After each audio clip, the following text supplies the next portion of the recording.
All right, Shalom. This is your brother Yashamai from the GMS Atlanta camp. Before I get into this message, all praises, all glory, all honor to Yahweh, Ba'asham, Yahushai, Ba'asham, Rakakadash, and double honor to the elders and the apostles of Great Millstone who will and teach well, who taught us His truth. This is Ephesians 15 and 16. It says, "See then that you walk circumspectly, not as fools, but as wise, redeeming the time, because the days are evil." And right now, the atmosphere of America and even the earth right now is, we are in evil and perilous times. Last night we had the small hats start to launch missiles into Iran.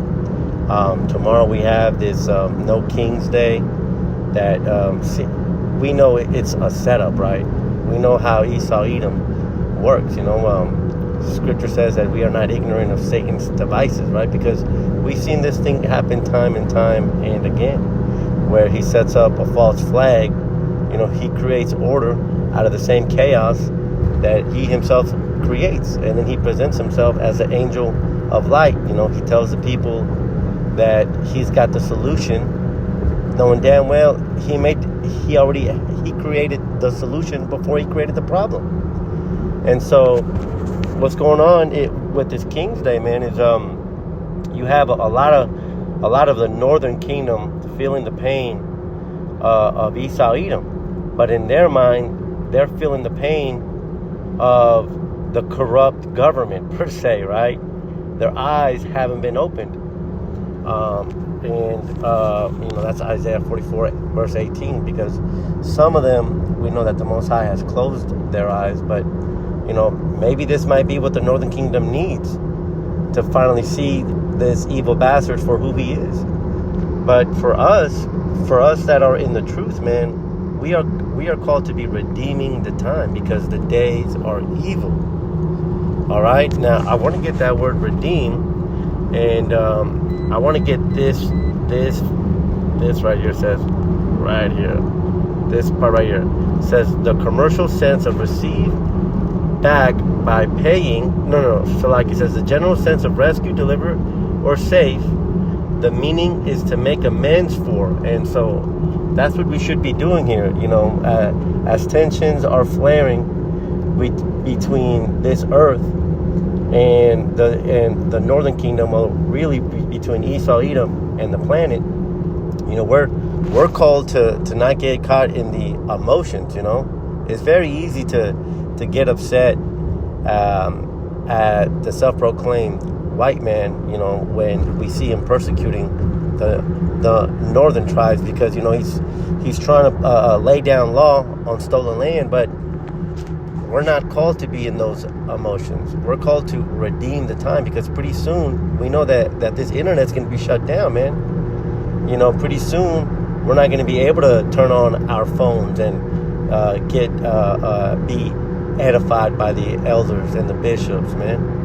And so that's why we have to redeem the time, so that when this internet goes out, all we have is the scriptures. We're not going to have the blue letter.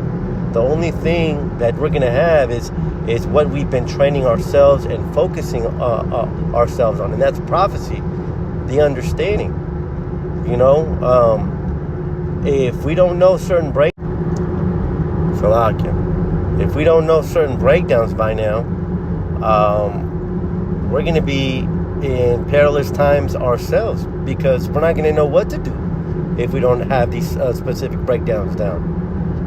And so our time needs to be occupied in prophecy. Now, we know that, matter of fact, let's get that scripture. Let's see here. We know in part, and there you go, right here. We know in part and we prophesy in part. That's 1 Corinthians 13 verse 9. I'm gonna get it from the Bible Hub, in the King James. This is the in transit message. It says, "For we know in part and we prophesy in part." Now we know ultimately that the devil is going to come down with great wrath, because he has but a short time. And so we don't know exactly how it's going to happen, but we know what's going to happen. All right. And so we have to be very familiar with the scriptures, man. And, while we are on this subject, this should also be edification. This should be edification and proof as to why this world has to end.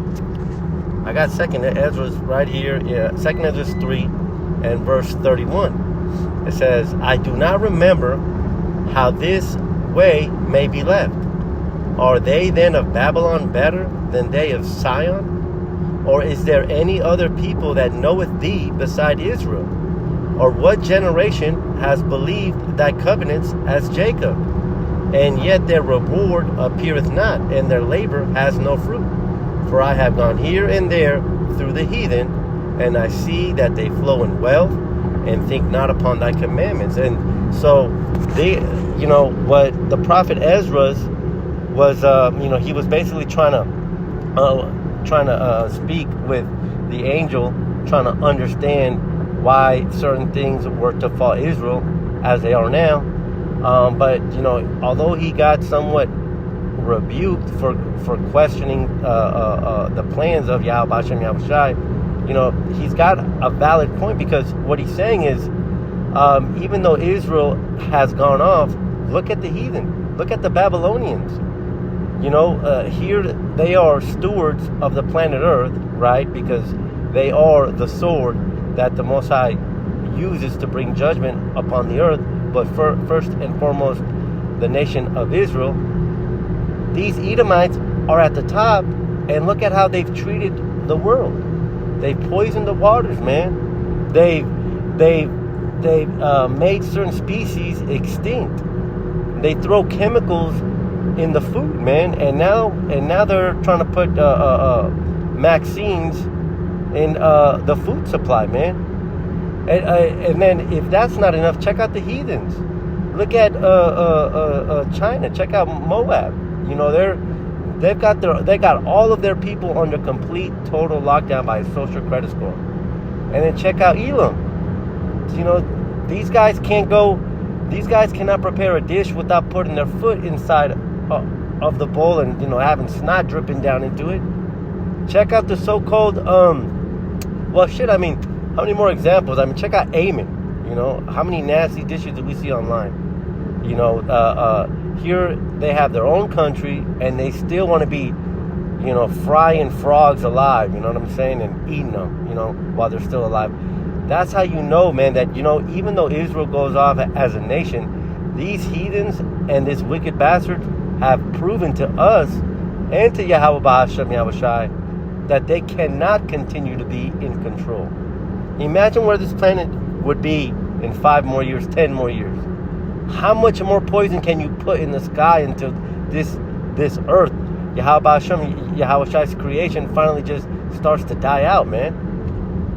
Because, even though Israel goes off, man, we were given the commandments. Let's get that. Psalms. It's an oldie but goodie, man. Psalms 147, verse 19. He shows his word unto Jacob, his statutes and his judgments unto Israel. He has not dealt so with any nation, and as for his judgments, they have not known them. Praise ye the Most High Yahweh Hashem Yahushai. Yeah, even though Israel goes off, man, at least we have the commandments.